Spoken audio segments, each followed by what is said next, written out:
Internet और किताबों से तरह तरह का ज्ञान प्राप्त करने के बाद हम अपने ही ज्ञान से इतने भरे होते हैं कि वही ज्ञान हमारे ध्यान में सबसे बड़ी बाधा बन जाता है। इस कहानी को आखिर तक सुनकर आपको जरूर ये एहसास होगा कि अपना ज्ञान खाली करना कितना आवश्यक होता है। दोस्तों, इससे पहले कि आप कहानी में खो जाएं, इस चैनल को सब्सक्राइब जरूर कर लें। तो चलिए कहानी शुरू करते हैं। ये कहानी 4 स्त्रियों की है जो आत्मज्ञान पाने के लिए भिक्षुई बनना चाहती थी। वो स्त्रियां काफी गुरुओं के पास जाती है, लेकिन कोई भी उन्हें दीक्षा नहीं देता। फिर उन स्त्रियों को एक ऐसे गुरु के बारे में पता चलता है जो इन सब गुरुओं से बिल्कुल अलग था, क्योंकि उनका किसी को भी शिष्य बनाने का तरीका बेहद अनूठा था। वो सबको शिष्य बनाने के लिए तैयार होते थे, चाहे कोई स्त्री हो या पुरुष। लेकिन वो सभी को शिष्य बनाने से पहले उनसे एक प्रश्न पूछा करते थे। वो चारों स्त्रियां बहुत ही आशा के साथ उस गुरु के पास जाती है। उनके पास पहुंचकर वो उन्हें प्रणाम करती हैं। तब वो गुरु उनसे आने का कारण पूछते हैं। तब वो चारों स्त्रियां कहती हैं कि गुरुदेव, हमने अपने जीवन में मन की शांति खोजी, लेकिन वो शांति हमें कहीं नहीं मिली, जिसकी तलाश में हम ना जाने कब से कहां कहां उसके लिए भटक रहे हैं। हम आपसे दीक्षा लेकर भिक्षुई बनना चाहती हैं और परम सत्य की खोज में लगना चाहती हैं।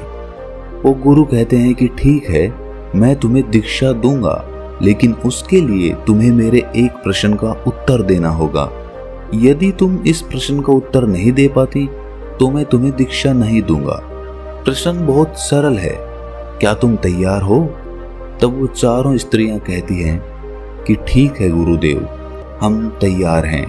वो गुरु कहते हैं कि ठीक है, फिर तुम चारों में से जो सबसे पहले उत्तर देना चाहती है वो यहाँ रुके, बाकी सब कुछ दूर पर जाकर खड़ी हो जाओ, ताकि वो ना तो प्रश्न सुन सके और ना ही उत्तर। तब गुरु पहली स्त्री से प्रश्न करते हैं कि मान लो कि तुम एक नाव में हो जिसमें 20 पुरुष हैं और तुम अकेली स्त्री हो। वो नाव समुद्र में खो गई है, दूर दूर तक कोई किनारा नजर नहीं आ रहा। अचानक तुम लोगों को एक अनजान टापू दिखता है। तुम लोग उस टापू की तरफ धीरे धीरे बढ़ने लगते हो। तुम ये बात जानते हो कि उस नाव में 20 पुरुष हैं और तुम अकेले स्त्री हो, और तुम सोच रही हो कि उस अनजान टापू पर पहुंचने के बाद तुम्हारे साथ क्या होगा। तब वो गुरु उस स्त्री से पूछते हैं कि तुम बताओ, उस परिस्थिति में तुम क्या करोगी? तब वो स्त्री कहती है कि मैं ऐसी स्थिति में अपनी इज्जत बचाने के लिए समुद्र में छलांग लगा दूंगी, अपनी जान दे दूंगी। शायद आप में से भी कुछ लोगों को उस स्त्री का उत्तर सही लगा होगा, लेकिन वो गुरुदेव उस स्त्री से कहते हैं कि तुम अब जा सकती हो, तुम्हारा उत्तर गलत है।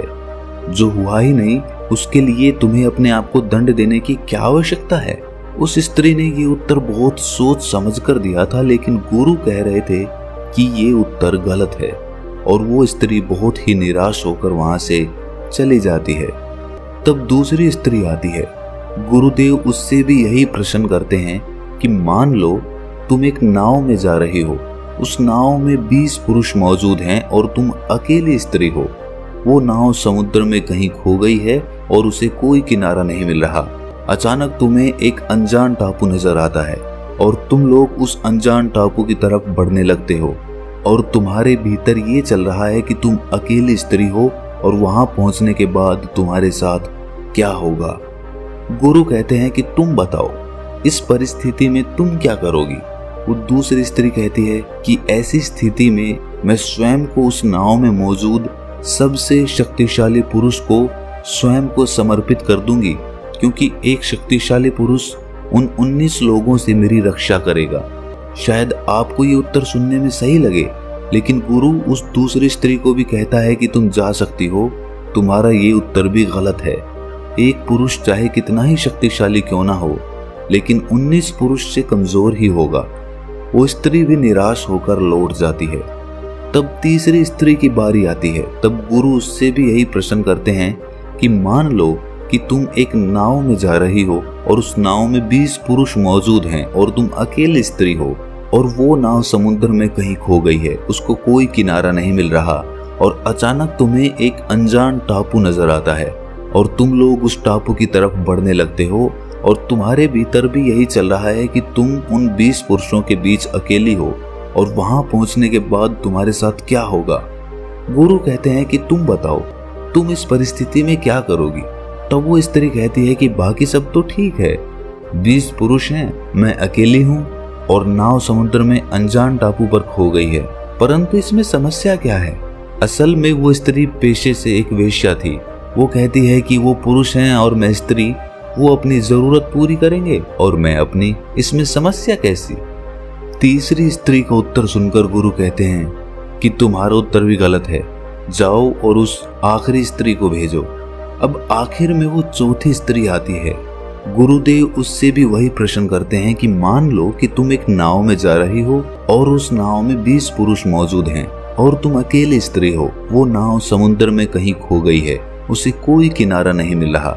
अचानक तुम्हें एक अनजान टापू दिखाई देता है और तुम लोग उस टापू की तरफ बढ़ने लगते हो और तुम्हारे भीतर ये चल रहा है कि तुम उन 20 पुरुषों में एक अकेली स्त्री हो और वहां टापू पर पहुंचने के बाद तुम्हारे साथ क्या होगा। तुम बताओ, इस विपदा की स्थिति में तुम क्या करोगी।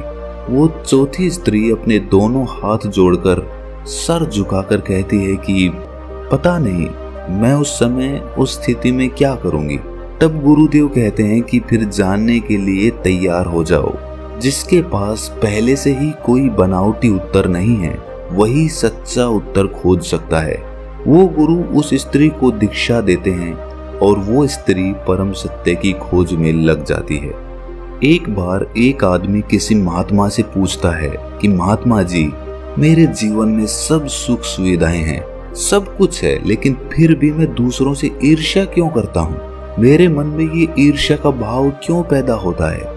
वो महात्मा कहते हैं कि क्या तुम सच में अपने भीतर से ये ईर्ष्या का भाव खत्म करना चाहते हो। वो व्यक्ति कहता है कि जी महात्मा, मैं अपने जीवन से पूरी तरह से ये ईर्ष्या का भाव खत्म करना चाहता हूँ, क्योंकि इस ईर्ष्या ने मेरे जीवन को नरक बना रखा है। ये सुनकर वो महात्मा कहते हैं कि तुम्हारी सबसे बड़ी सफलता यही है कि तुम स्वीकार कर रहे हो कि तुम्हारे भीतर ईर्ष्या है। बहुत से लोग तो ये स्वीकार ही नहीं करते हैं।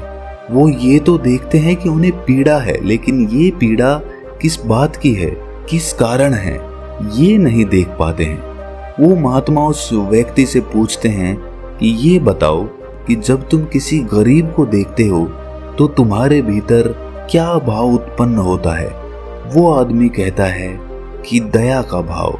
फिर महात्मा उससे पूछते हैं कि यदि तुम किसी अमीर और धनवान आदमी को देखते हो तो तुम्हारे भीतर क्या भाव उठता है।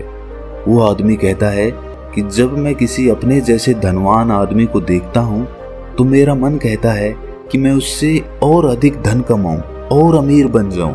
तब महात्मा पूछते हैं कि यदि सामने वाला आदमी तुमसे अधिक धनवान हो तो तुम्हारे भीतर क्या भाव उठता है। तब वो आदमी कहता है कि तब मुझे लगता है कि मैं कैसे भी करके स्वयं से उसे पीछे छोड़ दूं, उसे आगे ना बढ़ने दूं। फिर वो महात्मा कहते हैं कि जब तुम उस सामने वाले आदमी की बराबरी नहीं कर पाते तब तुम्हारे मन में क्या भाव आता है। वो आदमी कहता है कि तब मुझे उस आदमी से ईर्ष्या होने लगती है। तब वो महात्मा कहते हैं कि बस इसी तरह ईर्ष्या का जन्म होता है। ईर्ष्या का अर्थ होता है अधूरापन। जब तुम्हें ये लगने लगे कि सामने वाले के जीवन में कोई कमी नहीं है तब तुम उस आदमी से ईर्ष्या करने लगते हो, क्योंकि तब तुम्हें लगता है कि उसके पास तुमसे कुछ ज्यादा है, जबकि उसके अंदर भी ये ईर्ष्या का भाव किसी और के प्रति उठता है। तब वो आदमी महात्मा से पूछता है कि महात्मा जी, मुझे ये तो समझ आ गया है कि ईर्ष्या होती क्या है, लेकिन मुझे ये नहीं पता कि ईर्ष्या खत्म कैसे होती है, आप मुझे ये बताएं। तब वो महात्मा कहते हैं कि ईर्ष्या का जन्म तुलना करने से होता है। जब तुम किसी दूसरे से तुलना करने लगते हो और स्वयं से ज्यादा उसके पास देखते हो तब तुम्हें अपने भीतर ईर्ष्या नजर आती है। इस ईर्ष्या को खत्म करने का एक ही तरीका है कि तुम सत्य को जान लो और सत्य यही है कि जिस प्रकार सूर्य की तुलना चंद्रमा से नहीं की जा सकती, ठीक उसी प्रकार किसी मनुष्य की तुलना किसी दूसरे मनुष्य से करना जीवन का अपमान होता है। क्योंकि जो आदमी अपनी तुलना किसी दूसरे के साथ करता है वो स्वयं का अपमान कर रहा होता है, अपनी सांसों का अपमान कर रहा होता है जो उसे मिली है। ये जीवन हर किसी के भीतर दौड़ रहा है और हर कोई एक दूसरे से अलग है, और अलग होना कोई कमी नहीं बल्कि खूबसूरती है। तब वो आदमी उस महात्मा से कहता है कि महात्मा जी, ये सत्य सुनने में तो बहुत अच्छा लगता है, लेकिन इसे जीवन में उतारना बहुत कठिन है। तब वो महात्मा कहते हैं कि इसीलिए कहते हैं कि सत्य को केवल सुनो नहीं बल्कि उसे अनुभव करो। तब वो आदमी कहता है कि महात्मा जी, सत्य को अनुभव कैसे किया जाता है? इस पर वो महात्मा कहते हैं कि जिस प्रकार तुम्हें अनुभव है कि आग का स्वभाव जलाना होता है, पानी का स्वभाव प्यास बुझाना होता है, ठीक उसी प्रकार इस मन का स्वभाव पता होना चाहिए।